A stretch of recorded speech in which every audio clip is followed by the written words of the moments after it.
పురుషోత్తముడు అని పిలువబడే శ్రీమన్నారాయణుడికి జగన్నాథుడు అని మరొక పేరున్నది. నాథుడు అంటే భర్త, పరిపాలించేవాడు, రక్షించేవాడు. జగన్నాథుడు సమస్త లోకాలని పరిపాలించేవాడు. అటువంటి జగన్నాథుడు వెలసిన దివ్యక్షేత్రాన్ని పూర్వకాలంలో పురుషోత్తమ క్షేత్రం అనేవాడు. దానికి చాలా పేర్లు ఉన్నాయనుకోండి. పురుషోత్తమ క్షేత్రము, నీలాచల క్షేత్రము, జగన్నాథపురి, ఇలా అనేక దివ్యమైన నామాలు ఉన్నాయి. అత్యంత ప్రాచీన కాలంలో మాత్రం పురుషోత్తమ క్షేత్రము అని మాత్రమే పిలిచేవారు.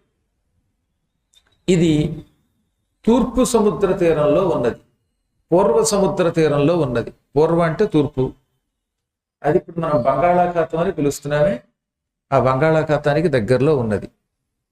చాలా దివ్యక్షేత్రం. ఇక్కడ శ్రీ మహావిష్ణువు వెలసిన